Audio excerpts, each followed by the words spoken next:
Alathur government girls സ്കൂളിന് pre fabricated toilet സമർപ്പിച്ചു. ജില്ലാ പഞ്ചായത്ത് 2025-26 സാമ്പത്തിക വർഷത്തിൽ 5 ലക്ഷം രൂപ ഉപയോഗിച്ച് നിർമ്മിച്ചതാണ് പ്രീ ഫാബ് ടോയ്ലറ്റ്. സ്കൂളിൽ നടന്ന ചടങ്ങിൽ ജില്ലാ പഞ്ചായത്ത് മെമ്പർ ഷിബി കൃഷ്ണ ഉദ്ഘാടനം ചെയ്തു.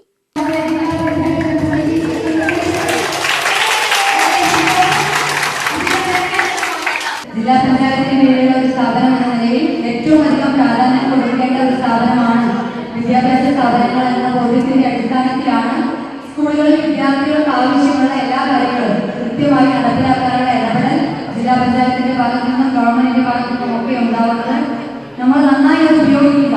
നമുക്കറിയാം, സാധാരണ ഈ ടോയ്ലറ്റുകളുടെ ഒരു പ്രശ്നം എന്ന് വെച്ച് കഴിഞ്ഞാൽ ഉപയോഗിക്കുമ്പോൾ വൃത്തിയായി ഉപയോഗിച്ചില്ലെങ്കിൽ നമുക്കത് പിന്നീട് ഉപയോഗിക്കാത്തത് താല്പര്യമില്ലാത്ത രീതിയിലേക്ക് അങ്ങോട്ട് കടന്നു ചെല്ലാൻ പോലും നമുക്ക് തന്നെ ഇഷ്ടപ്പെടാത്ത രീതിയിലേക്ക് മാറും.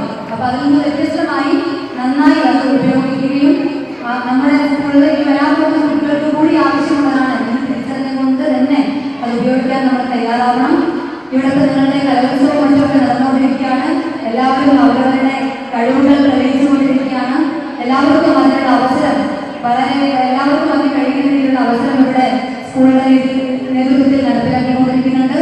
നമ്മുടെ കഴിവുകളൊക്കെ പ്രകടിപ്പിക്കാനുള്ള വേദികൾ ലഭിക്കുമ്പോൾ ആ കഴിവുകളെല്ലാം പൂർണ്ണമായും പ്രകടിപ്പിക്കണം. എല്ലാവർക്കും എല്ലാ കാര്യങ്ങളിലും മുന്നേറി നിൽക്കാൻ വേണ്ടി കഴിയുക. ആലത്തൂർ ഗ്രാമപഞ്ചായത്ത് വൈസ് പ്രസിഡന്റും സ്കൂൾ PTA പ്രസിഡന്റുമായ R. വിനോദ് അധ്യക്ഷത വഹിച്ചു. വാർഡ് മെമ്പർ ഷഹ്ന, എക്സിക്യൂട്ടീവ് മെമ്പർമാരായ ഷമീർ, ചിത്രകല, സ്റ്റാഫ് സെക്രട്ടറിമാരായ അനീഷ്, ദീപ എന്നിവർ സംസാരിച്ചു. ചടങ്ങിൽ പ്രിൻസിപ്പൽ AP പ്രമോദ് സ്വാഗതവും പ്രധാന അധ്യാപകൻ N. രാജു നന്ദിയും പറഞ്ഞു. UTV news, Palakkad.